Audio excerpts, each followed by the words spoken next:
Olá a todos e todas, boa segunda-feira, boa semana para vocês. Sou a professora Manuela Roland e nós vamos dar início então à disciplina de ênfase direitos humanos em empresas. Essa disciplina, como já foi apresentada para vocês, tem como principal objetivo compartilhar os resultados das pesquisas desenvolvidas pelo OMA, Centro de Direitos Humanos em Empresas, que eu coordeno.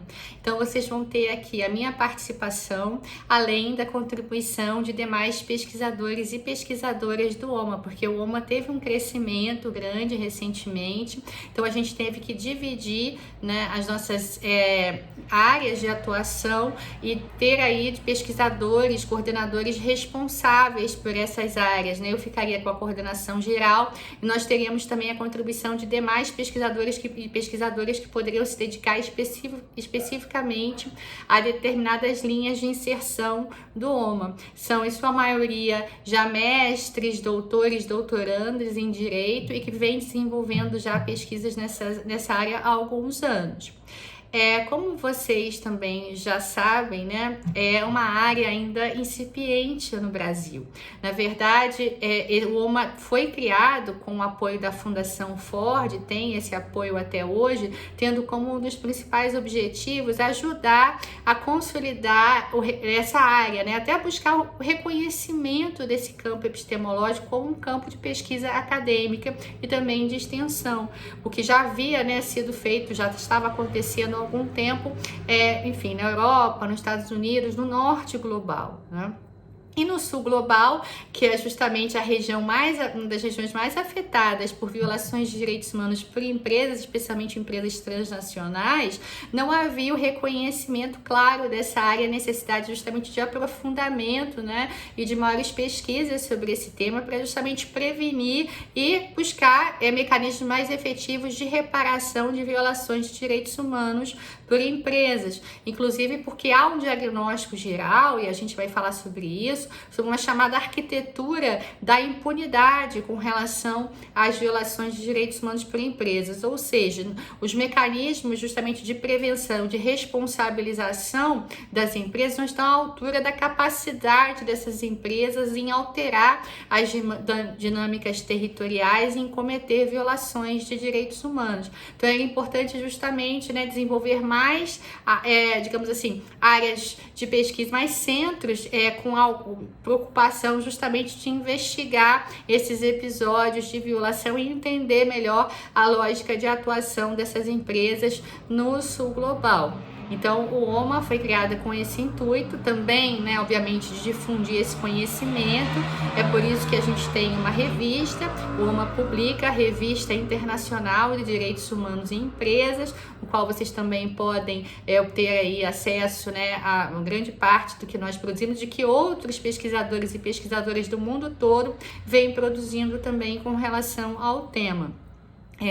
Uma das questões importantes, né, diz respeito justamente a essa perspectiva do histórico da chamada Agenda Global sobre empresas e direitos humanos, que seria o primeiro ponto aí do nosso programa. E ele se dá justamente como de primazia, né, porque grande parte das normas e da regulamentação, mesmo que seja voluntária da atuação das empresas nos territórios, sua relação com as normas de direitos humanos, a produção, né, então, dessas normas e dessas orientações se dá no âmbito internacional e vem sendo incorporada aqui no âmbito nacional. Então, obviamente que é importante a gente acompanhar e entender a gênese dessas normas e os processos de transformação que vêm ocorrendo, especialmente porque desde 2015, quer dizer, a partir de 2014, né, com a aprovação da Resolução 269 do Conselho de Direitos Humanos das Nações Unidas, foi aprovada, então, o processo de negociação de um tratado internacional sobre empresas e direitos humanos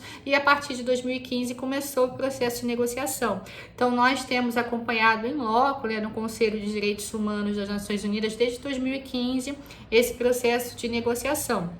Eu, inclusive, já fui chamada para ser expert, né, lá no Conselho de Direitos Humanos, debater junto com os estados esse processo, enfim, o conteúdo de um tratado internacional sobre empresas e direitos humanos, mas o nosso trabalho nessa interface entre pesquisa e extensão, na sua maior parte, diz respeito à ajuda na capacitação, especialmente da sociedade civil, né, para que ela possa, né, das organizações, grupos de movimentos sociais atingidos e atingidas por violações de direitos humanos, para que elas possam incidir melhor, assim, com maior conhecimento, né, das especificidades jurídicas com relação ao tema no processo que diz respeito à negociação do tratado, enfim, em outros espaços em que normas internacionais referentes ao tema, né, e também na busca de reparação por violações de direitos humanos, né, têm sido realmente conduzidos. Então, essa temática internacional aí, ou essa inserção internacional,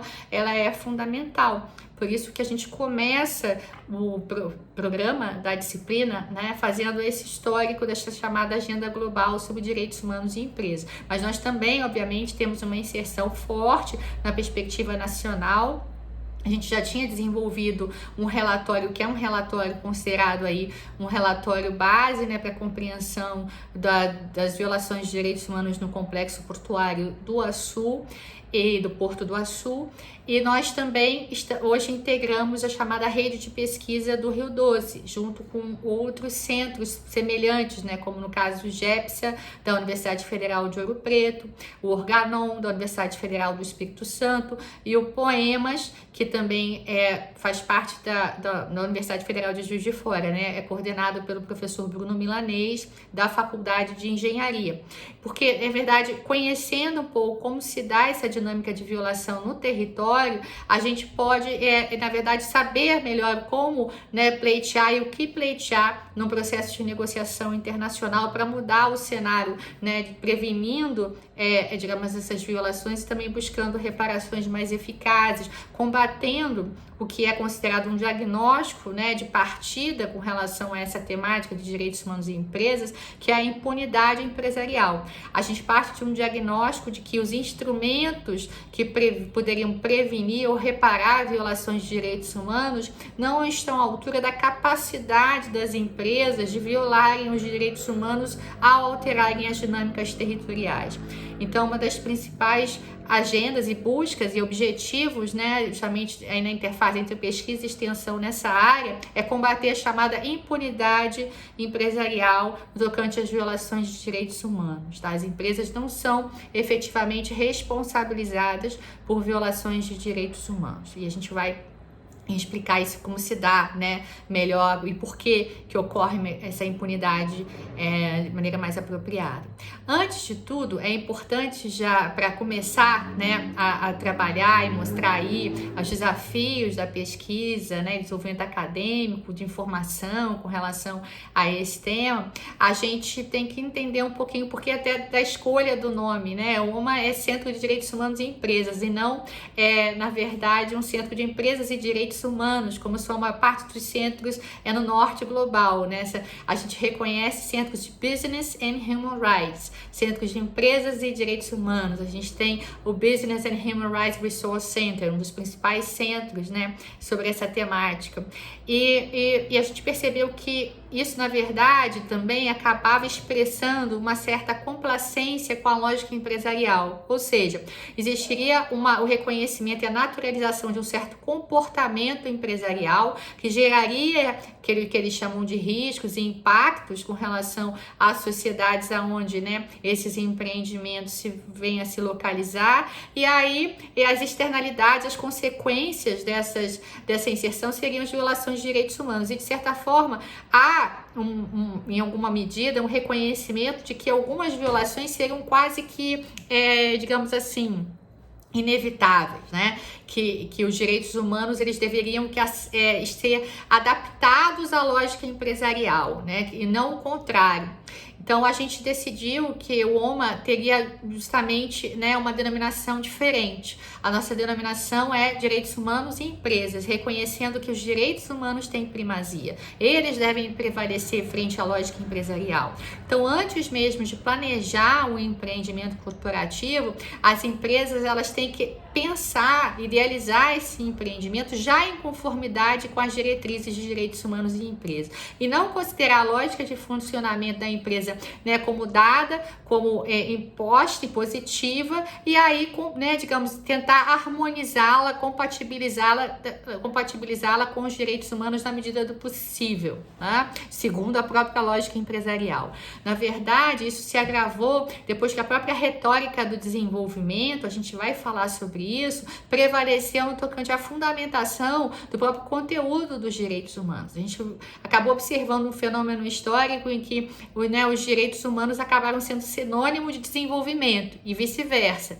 Então, muitos agentes estatais alegam que nós teremos que preservar a qualquer custo a atividade empresarial, investimento direto, investimento internacional, atrair empresas, ser condescendente com as diretrizes dessas empresas, muitas vezes estabelecer salvaguardas, né, e mecanismos excepcionais, não impondo às empresas uma regulamentação às vezes já existente, efetiva e protetiva em matéria de direitos humanos, a fim de tornar justamente mais aprazível, né, o território para a alavancagem do empreendimento, com menos custos para as empresas, para que elas não precisem respeitar tanto direitos humanos, o que sairia mais barato para essas empresas. Então, o território, no caso, seria mais atraente, né?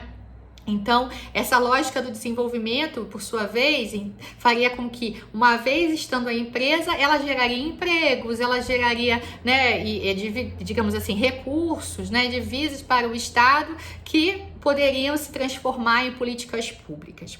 Então, nós temos aí quase que digamos assim, uma lógica de preservação, de consagração do ator econômico, especialmente ator corporativo, até acima das prerrogativas dos cidadãos e capazes justamente de saírem impunes, né, frente a violações de direitos humanos. E, na verdade, a gente parte também, né, no momento que a gente reconhece esse campo de atuação, de pesquisa e de extensão, do diagnóstico de uma grande impunidade empresarial, né, tendo em vista todo esse cenário complexo que a gente vai detalhar e apresentar melhor para vocês.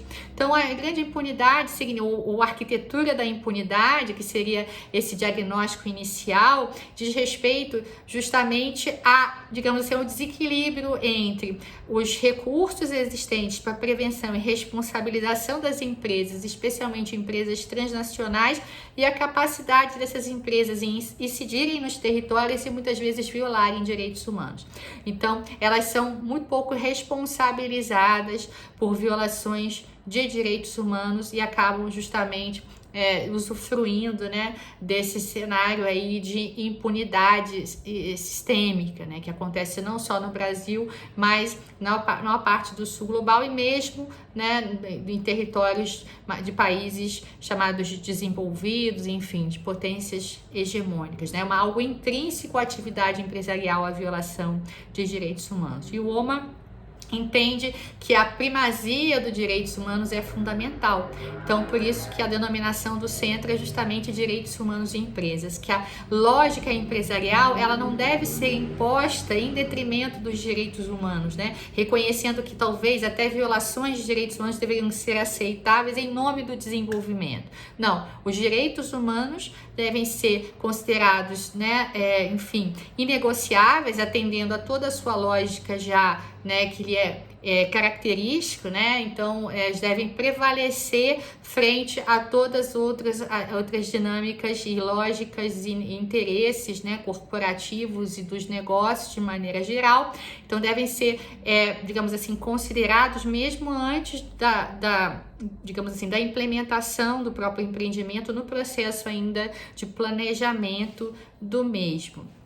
E aí, portanto, nós temos o histórico dessa agenda global que acompanha o processo de elaboração dessas normas internacionais que acabam justamente influenciando o funcionamento e a forma como as empresas vão lidar com essas diretrizes aí de direitos humanos. Então, o OMA vem acompanhando, né, o processo de negociação do Tratado Internacional sobre Empresas e Direitos Humanos desde 2015. A gente já vai para a 7ª sessão agora de negociação aprovação do tratado e também outras iniciativas legislativas. Nós também acompanhamos processos nacionais, claro, né, de violações de direitos humanos, fazendo parte da rede de pesquisa do Rio Doce, e porque justamente a compreensão dessa lógica no território ajuda a gente a entender o que seria necessário negociar no âmbito internacional e vice-versa, né? Então, na verdade, o campo nacional e o internacional, eles se alimentam mutuamente, não é possível fazer essa separação.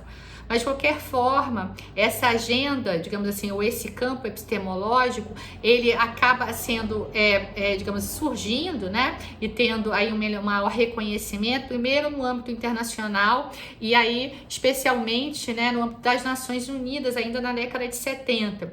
E aqui no Brasil, a gente ainda tem um processo mais lento, como em vários outros países do sul global, né, de reconhecimento dessa temática. Por isso que a gente vai começar justamente, né, pelo histórico da chamada Agenda Global sobre Empresas e Direitos Humanos, que é como esse campo é mais conhecido internacionalmente, apesar do OMA ser chamado um centro de direitos humanos e empresas, já atendendo ao pleito dessa prerrogativa que os direitos humanos devem exercer sobre a chamada lógica corporativa lex mercatória, tá? Então, essa aula inicial é uma aula sobre o histórico dessa agenda. Bom, um fato marcante e importante para a gente é o processo da chamada globalização, né? Ou mundialização do capital, como a escola francesa, na obra, por exemplo, do professor François Chesnais prefere intitular, que é justamente quando a gente começou a observar a existência desse novo ator econômico internacional que não está, digamos assim, limitado, né, digamos assim, a organização da sua lógica produtiva simplesmente num território, mas justamente transpõe a esfera territorial, e aí já existe todo um recurso, né, um instrumental que viabiliza isso no campo financeiro, no campo tecnológico, no campo econômico e político, fazendo com que a empresa ela possa, digamos assim, dividir, né, o seu processo produtivo, transpondo uma delimitação territorial, buscando otimizar os lucros, né, digamos assim, distribuindo diferentes etapas produtivas por diferentes territórios, fazendo essa avaliação prévia de aonde seria mais lucrativo, né, desempenhar determinada etapa do processo produtivo. E aí a gente tem em grande medida, né, o aproveitamento de mão de obra mais barata em determinados locais do sul global, matéria-prima e também os chamados subsídios fiscais. Isso, na verdade, é um tema que não é muito visibilizado, né? Não há tanta publicidade sobre isso, mas essa competição, né, que se dá através de subsídios globais, fiscais entre os estados, acontece não só internamente, né?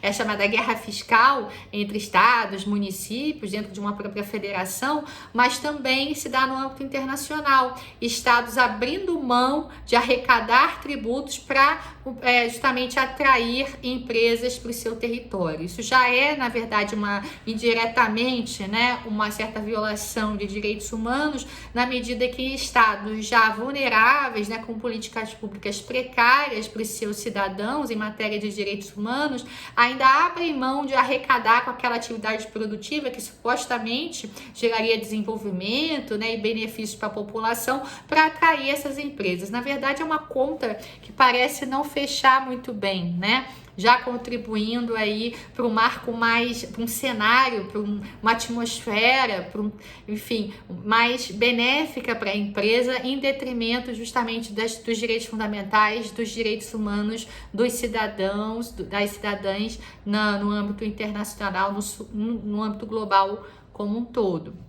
Então, nesse processo de globalização, a gente justamente percebe, né, uma ascendência, né, no âmbito internacional, muitas vezes com uma capacidade de concentração de poder, tanto econômico e político, dessas chamadas empresas transnacionais, que acabam reunindo mais poder do que muitos estados, nos estados aonde eles vão desempenhar essas atividades. Se a gente for pensar em termos de Ásia, de África, isso é muito comum, né? Estados muito vulneráveis, com capacidade de desenvolvimento de políticas públicas muito incipiente e que tem, às vezes, ali no seu território, empresas transnacionais com um patrimônio, às vezes, muito superior ao próprio PIB dessas nações, tá?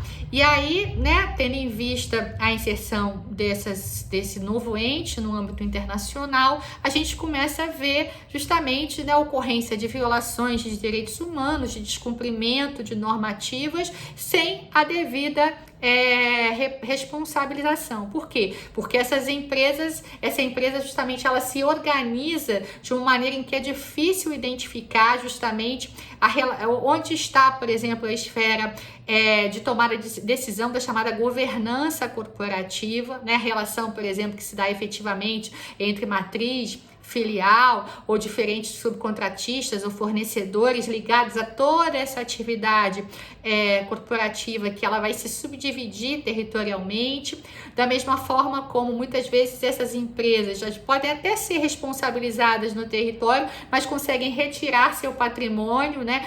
Voltando, concentrando ele novamente no território das matrizes, deixando ali a população que teve as violações ocorridas no seu território sem nenhum tipo de contrapartida ou de reparação. Então, um fenômeno que passa a ser mais conhecido, né, no âmbito internacional na década de 70, 80. O caso, por exemplo, de Bhopal, na Índia, data da década de 80 e até hoje não teve a devida reparação. Nós temos aí um mínimo de 5 mil, pelo menos direta e indiretamente, né, de vítimas, enfim, do crime, né, ocorrido em Bhopal, na Índia, só para dar um exemplo clássico, né, dessa possibilidade. Quanto mais violações de direitos humanos. Da mesma forma, o caso Chevron Texaco, que acompanhou, né, o processo de violações de direitos humanos no Equador, que se deu na década de 60 a 90 e até hoje também para sem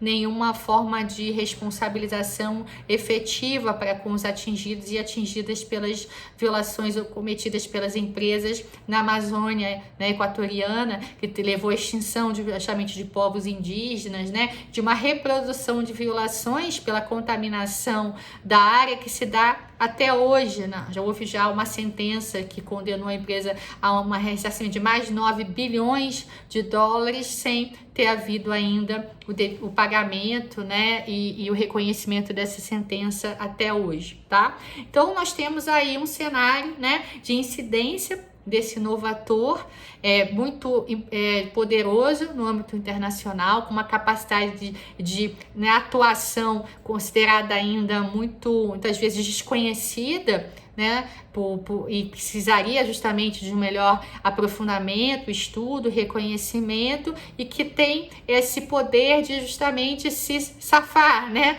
digamos assim, de evitar, né, de justamente incidir nos territórios e ficar livre do processo de responsabilização em ocorrendo violações de direitos humanos.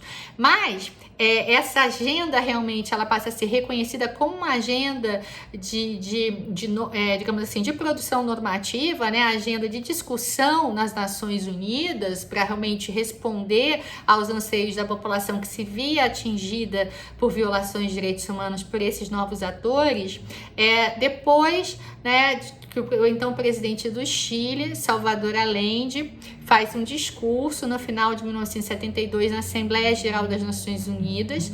Esse discurso até está disponível na internet, apontando, né, para justamente os atentados que ele vinha sofrendo por empresas transnacionais, as políticas nacionais que ele vinha implementando, ou seja, ele vinha implementando todo o processo de reformulação da política econômica do seu país, com maior incidência do Estado, nacionalização, e vinha sofrendo aí diversas, digamos assim, boicotes, né, e tentativas de digamos assim, de enfraquecimento, né, e das suas políticas e, de certa forma, essa desconstrução do seu próprio governo por empresas transnacionais que tinham interesses no Chile. Depois que houve o golpe de Estado no ano seguinte, ficou até comprovado que a ITT, né, ITT, teria justamente contribuído para o golpe de Estado no Chile. Então, ele denunciava tanto a interferência econômica quanto também política no seu governo por empresas transnacionais. E obviamente que no ano seguinte ele sofre um golpe de Estado, é morto, é assassinado, e isso ganha, né, uma dimensão nas Nações Unidas que quase se tornou inevitável, né, a sua consideração. Quer dizer, aquilo que foi denunciado realmente aconteceu e ficou notório com um golpe de Estado no Chile. Associado a isso, nós temos também o movimento, né, dos países chamados não alinhados, os Z77, para uma nova ordem econômica global. Aqueles países considerados países em desenvolvimento, que também vinham advindos, né, de um processo de descolonização, pleitear também um espaço mais equitativo no cenário internacional, né, buscando aí também, né, uma repartição dos recursos e uma política mais democrática de incentivos de investimento, também pleiteavam, né, algum tipo de orientação das Nações Unidas com relação justamente a essa atividade quase que predatória dessas empresas transnacionais com matrizes especialmente no chamado norte global e que vinham se incidindo sobre esses territórios, né, sem nenhum tipo de baliza, de normativa que pudesse regulamentar a sua atividade. E os estados, individualmente, nacionalmente, eram muito fracos para lidar com, digamos assim,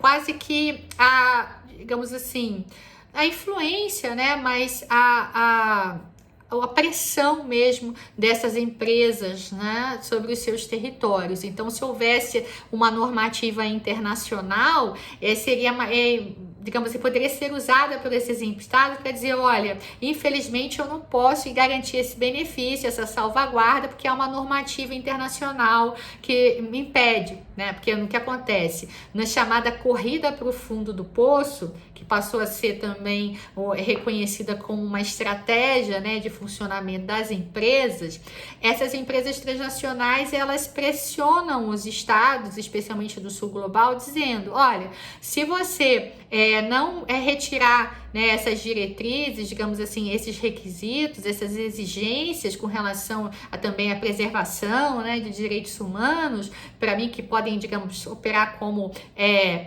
podem encarecer, né, ou diminuir minha lucratividade de certa forma, né, para fazer com que minha atuação seja menos predatória, eu vou para um outro território, eu vou para um outro estado. Então, esses estados mais vulneráveis ficavam muito reféns desse tipo de discurso, né, das empresas transnacionais, num momento associado a esse processo de globalização, também de orientação econômica internacional, em que o investimento internacional, o investimento direto, investimento, né, trazido pelas empresas transnacionais, era considerado o grande recurso, né, promotor do desenvolvimento do sul global. E a gente voltou até, inclusive, recentemente, né, com esses governos mais neoconservadores, a esse discurso, né, dos ultraliberais. Não, temos que abrir as portas para o investimento internacional, não estabelecer nenhum tipo de reserva, não vamos proteger, não vamos acabar com a legislação ambiental, não precisamos proteger as reservas indígenas, vamos deixar, né, o mercado se organizar e buscar aí sua lucratividade, atraindo então as empresas, o investimento internacional, tá? Então, justamente, os estados, eles eram reféns e continuam reféns até hoje, né, desse tipo de pressão das empresas transnacionais que estimulam, em última instância, essa corrida para o fundo do poço, esse race to the bottom, né, fazendo com que os estados, tentando atrair os investimentos diretos, relaxem normativas internacionais de proteção dos direitos humanos ou simplesmente não as desenvolvam, né, para criar, digamos assim, um ambiente territorial, nacional, mais sedutor para a instalação das empresas, para a atração desses investimentos diretos. Então, Obviamente que negociar individualmente com uma empresa muito poderosa é mais difícil do que alegar, por exemplo, que existe uma normativa internacional que se impõe que ele não pode fazer nada. Então seria interessante para o próprio Estado, muitas vezes, né, do Sul Global, que haja uma orientação ditada pelo sistema internacional, do qual ele possa se valer e dizer, olha, não adianta me pressionar, porque eu estou aqui aplicando uma legislação que é reconhecida internacionalmente, tá? Então esse movimento dos países não alinhados, dos 277, também reverberou muito nas Nações Unidas para fazer avançar essa agenda global sobre empresas e direitos humanos após, né, especialmente a morte do então presidente Salvador Allende do Chile em 1973. Então nós temos aí, tá? Uma divisão, e essa divisão acabou sendo didática e estabelecida por dois professores, né? Que foram professores que tiveram e um deles ainda tem, né? Uma importância muito grande acadêmica nessa área dos direitos humanos em empresas, o professor David Bilsche, da Universidade de Joanesburgo, e o professor Suryadeva, da Universidade de Hong Kong. Na verdade, o professor Suryadeva já veio à Faculdade de Direito da Universidade Federal de Juiz de Fora num dos seminários do OMA, e o professor David Bilsche participou do último seminário que nós fizemos online também do OMA, né? Então eles tiveram, né, foram autores assim muito produtivos, né, com relação a essa temática logo no início do reconhecimento dessa agenda, e eles dividiram os momentos, né, digamos, essa agenda, né, em diferentes momentos, né, o avanço dessa agenda historicamente em diferentes momentos. Então, nós teríamos tido um primeiro momento, enfim, demarcado logo para esse discurso, né, do então presidente Salvador Allende do Chile, quando é criado, né, a Comissão sobre Empresas Transnacionais, e que gera o primeiro código, assim, o chamado Código de Conduta, né, para empresas transnacionais. Aqui é importante já antecipar um cenário, né, que vai se deflagrar no âmbito das Nações Unidas. Por quê? As Nações Unidas, para a gente entender também a forma como ela vai internalizar essa agenda, né, ela é financiada por grande medida por estados, né, potências hegemônicas, econômicas, politicamente, militarmente, e que são financiadas também por empresas transnacionais.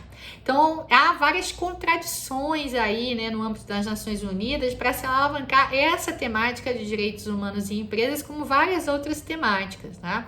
Então, não é fácil justamente dar, né, vazão à problematização de violações de direitos humanos por empresas no âmbito das Nações Unidas, mesmo no Conselho de Direitos Humanos da ONU.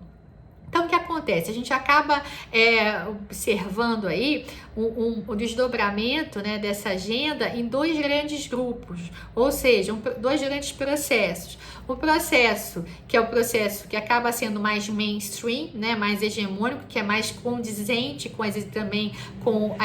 digamos, a resistência das empresas ao avanço dessa agenda, que é aquele processo que dá início à produção de normas só voluntárias, de códigos de conduta éticos que são só recomendações para as empresas, que não obrigam as empresas quase efetivamente a nada, que elas façam o que quiserem, né?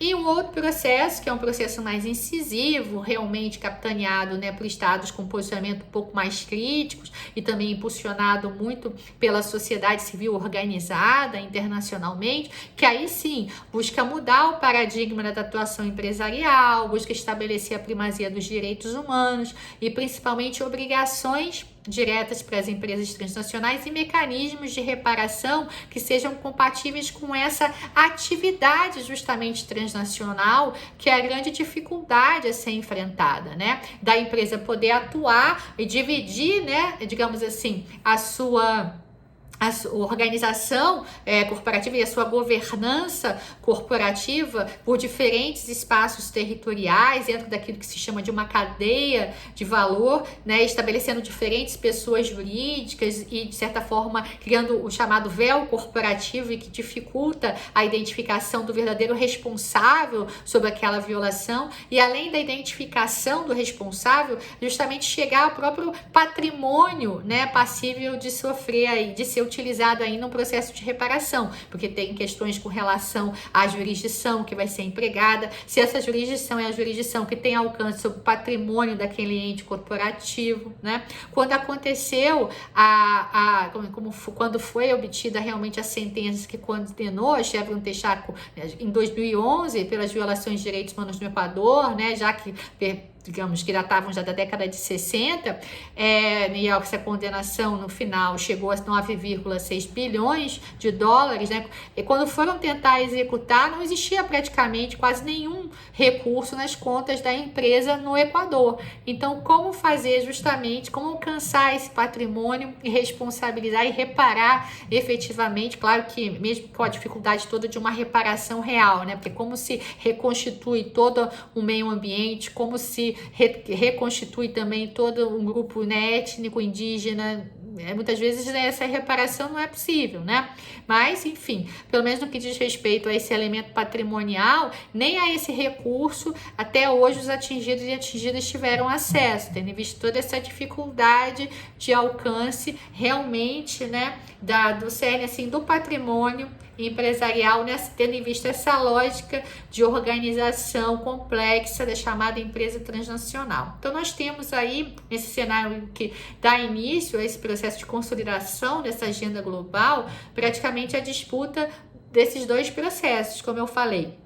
Um processo, né, que gera normas mais voluntárias e que é mais condizente com a própria lógica empresarial e que naturaliza mais a lógica empresarial, reconhecendo que muitas vezes é inegável e inevitável a ocorrência de violações de direitos humanos. Um dos desdobramentos desses processos é todo o campo da chamada responsabilidade social corporativa, do qual ainda vou falar, né, pouco mais futuramente, quer dizer, é uma por parte que, digamos assim, que estabelece uma lógica, não uma lógica mais próxima realmente da inegociabilidade, né, e da imperatividade dos direitos humanos, mas uma lógica mais de mitigação, né, daqueles impactos ou violações que as empresas realmente geram, preservando a atividade empresarial naquilo que é o seu fim maior, mas tentando aí mitigar, né, compensar, por outro lado, apenas só quando muito, né, os atingidos e atingidas por essas violações. Então, e por outro lado, como eu falei, justamente esse processo que busca a mudança de paradigma e a prevenção e a devida reparação de violações de direitos humanos pelas empresas. Então, no primeiro momento, a primeira resposta tende a ser justamente simplesmente a elaboração de um código de conduta, né? É a resposta que a ONU é capaz de dar e na verdade, majoritariamente, é a resposta que a ONU vem dando, né? É algo que a gente vai explicitar aí no decorrer da disciplina. O segundo momento identificado, né, pelos professores Suryadeva e David Bilshit, foi justamente aí, né, de 97, 98 até 2000, 2003, 2005 basicamente, né, em que a gente tem justamente a criação de uma comissão de direitos humanos com esse mandato para criar realmente normas de direitos humanos que pudessem estabelecer diretrizes diretas para as empresas. E aí nós tivemos dois fenômenos que, de certa forma, surgiram nesse momento, né? Que correspondem cada um ao seu processo. O primeiro deles foi o Pacto Global, em 1999, que já contou com uma das relatorias do professor John Ruggie, que depois vai ser, né, nomeado pelo Kofi Annan, representante especial sobre empresas e direitos humanos das Nações Unidas. Então, nós temos o Pacto Global, que justamente segue essa lógica voluntarista. São 10 princípios voluntários, genéricos, sem criar mecanismos de extraterritorialidade ou de reparação, e uma densidade mesmo normativa de direitos humanos direcionados para as empresas. E as normas sobre empresas transnacionais, que realmente já trouxe algumas novidades, e eu podendo justamente até estabelecer obrigações, né, digamos assim, vinculantes para as empresas, era algo um pouco mais ambicioso e efetivo, mas que justamente por isso não foi recepcionado, foi produzido, mas não foi recepcionado pelo então Comitê, né, de Direitos Humanos das Nações Unidas, porque não existia ainda o Conselho de Direitos Humanos das Nações Unidas, que só foi criado em 2006. Claro que a sociedade civil global e como esses estados mais críticos continuaram insatisfeitos e demandando das Nações Unidas uma providência mais efetiva, porque ficaram extremamente, né, digamos, decepcionados com não aprovação, não recepção das normas e insatisfeitos com a produção do Pacto Global de 1999. Então, a partir daí, né, no terceiro momento, o Kofi Annan nomeia, em 2005, o representante especial para o tema de empresas e direitos humanos, o professor John Ruggie, que já havia sido relator do Pacto Global, ele é professor de Harvard e tal. Então, quer dizer, é como se você desse importância para a temática, né, dizendo, olha, nomeei agora até um representante especial que ele sim vai se ocupar de produzir normas específicas, né, com maior complexidade, a ONU está dando mais atenção realmente sobre esse tema. Mas, por outro lado, já sabia que essa temática está segura no que diz respeito aos interesses das empresas, porque o professor John Ruggie é um consultor empresarial, né, já tinha sido relator do Pacto Global, provavelmente ele não ia produzir nada muito, digamos assim, que pudesse realmente se contrapor de maneira muito expressiva aos interesses das empresas, tá? Mas, enfim, ele é nomeado representante especial, e aí nós temos 2 mandatos do professor John Ruggie, um de 2005 a 2008 e outro de 2008 a 2011. Entre 2005 e 2008, ele cria o seu paradigma principiológico, né, que seria justamente aquilo que iria estabelecer o pé, né, ou a base principiológica para a normatização, para a produção das normas referentes ao campo de direitos humanos e empresas, que seria o Protect, Respect and Remedy, proteger, respeitar e remediar. Né, normas que protegessem direitos humanos e atores responsáveis por isso, né, o respeito a essas normas e a produção também de mecanismos de reparação, de remédios, tá? É importante aqui a gente sinalizar para algo, então, que ficou consagrado, né, como uma lógica fundante dessa temática, que seria o reconhecimento, então, da obrigação efetiva, da responsabilidade efetiva de proteger nos estados. Então, os estados têm a obrigação de proteger. Por quê? Porque, supostamente, dentro da lógica já consagrada, né, dos sistemas internacionais de proteção dos direitos humanos, os estados que são os principais responsáveis pelos direitos humanos. E, supostamente, seriam, né, quando os sistemas internacionais foram criados em 1950, começamos aí com o sistema europeu, em 1950, seriam os principais violadores. Então, eles que teriam a obrigação direta realmente de proteger. As empresas deveriam respeitar aquilo que os estados no território, em grande medida, os obrigassem a respeitar, né? E teria que haver o acesso justamente aos remédios, aos mecanismos de reparação. Mas vejam bem, a gente reproduz uma lógica que é insuficiente, porque se a gente já observou que existe essa corrida para o fundo do poço, que muitas vezes os estados são cúmplices das empresas por serem reféns ou não, depende um pouco da orientação política, né, de cada nação, desse tipo de pressão também internacional que o capitalismo transnacional oferece. Então, obviamente que e só os estados seriam responsáveis, né, e eles seriam outra obrigação de proteger, e eles que teriam a responsabilidade de impor essas normas às empresas, né? No âmbito internacional não seriam produzidas normas obrigatórias, obrigações diretas para as empresas, essas obrigações seriam só dos estados, né? De que fazer com que as empresas não violem. Mas se os Estados são reféns das empresas ou cúmplices das empresas, efetivamente, né, nós temos um quadro aí que não resolve a questão da impunidade, basicamente só a reproduz, a estimula, né? Mas enfim, então esse paradigma é muito importante e até hoje ele está em processo de negociação nas Nações Unidas no que tange à negociação do Tratado Internacional, está em processo de disputa, porque hoje se reconhece que há empresas mais poderosas até do que estados, que fazia sentido estabelecer essa lógica lá em 1950, quando realmente talvez o Estado Nacional fosse o principal violador de direitos humanos. Mas hoje você tem um cenário em que muitas vezes empresas transnacionais são as principais violadoras de direitos humanos. Percebe? Então, esse paradigma foi muito importante, né? A sua consagração, o Protect, Respect and Remedy, ou seja, proteger, respeitar e remediar, que no segundo mandato do John Ruggie, ele foi sistematizado, né? Nos princípios orientadores, os princípios orientadores sobre empresas e direitos humanos do John Ruggie. Então, foram produzidos em 2011 e foram adotados por consenso. Isso é sempre muito assim, destacado, né, no que tange ao respeito, a importância dos princípios orientadores ou guiding principles, né, sobre empresas e direitos humanos. Foram adotados por consenso no Conselho de Direitos Humanos. Só que essa lógica do consenso, num órgão tão, assim, novo, né, das Nações Unidas, era a lógica padrão, né? Sempre o Estado, a gente participa dos processos de negociação e sempre os presidentes das sessões devem buscar nos grupos de trabalho, né, justamente esse consenso, né?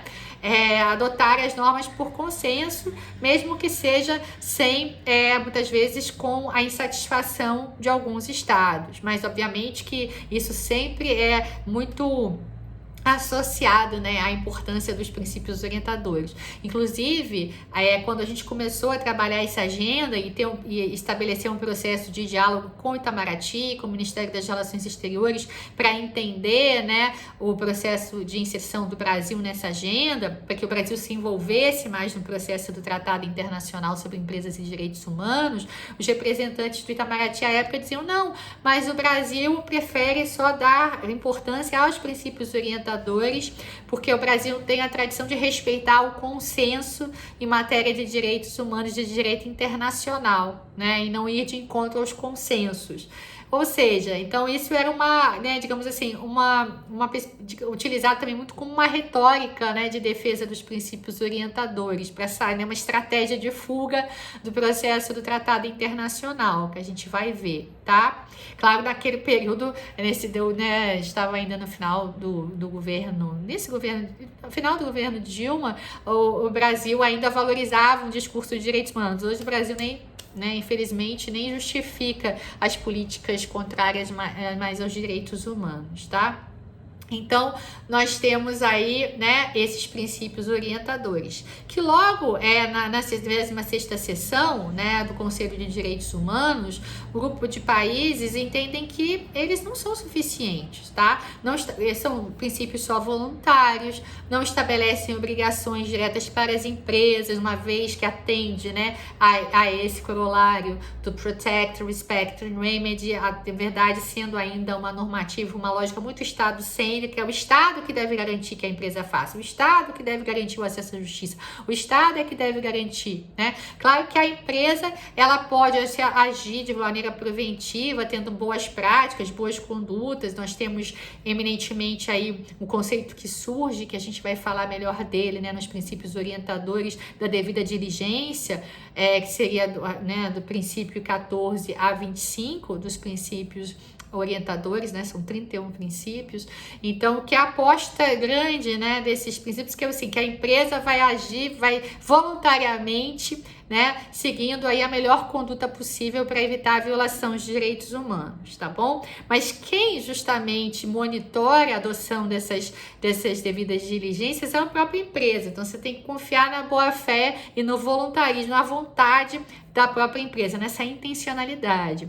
Em 2019, o Benchmark Institute fez uma pesquisa e 70% das empresas praticamente não aplicavam, não desenvolviam, né, as políticas de devida diligência que anunciavam, e 50% delas não tinham basicamente uma política de devida diligência, né? Então, são normas voluntárias que não são adotadas pelas empresas, tá? Então, a insatisfação ficou clara com relação ainda aos princípios orientadores, apesar deles terem um apoio muito forte, especialmente das matrizes das empresas transnacionais, dos estados líderes, o Reino Unido, a União Europeia em geral, a Dinamarca, né, a França, a Espanha, ou seja, acolhem muito bem esses princípios orientadores e acolhem, inclusive, o chamado Grupo de Trabalho sobre Empresas e Direitos Humanos, que é criado em 2012, depois da adoção dos princípios orientadores. Qual a função desses grupos de trabalho? Hoje o professor Suryadeva até integra esse grupo de trabalho, né? Que eu falei, que fez aquela, né, cronologia com relação ao processo de avanço histórico dessa agenda internacional. Esse grupo de trabalho tem como principal função, digamos assim, estimular os estados a adotarem os princípios orientadores através do desenvolvimento dos chamados planos nacionais de ação. Eu vou falar ainda disso quando eu for realmente também me aprofundar no processo do tratado internacional, tá? E, então, esse grupo de trabalho, né, visava justamente digamos, internalizar esses princípios orientadores. Tem um aporte financeiro gigantesco das diferentes matrizes, que não conta, então, portanto, não conta só com o orçamento das próprias Nações Unidas, tá? Agora a gente teve, depois dos 10 anos, né, agora no aniversário de 10 anos dos princípios orientadores, a aprovação de um projeto de desenvolvimento dos princípios orientadores, né, dos planos nacionais por mais 10 anos, com aporte financeiro gigantesco das Nações Unidas.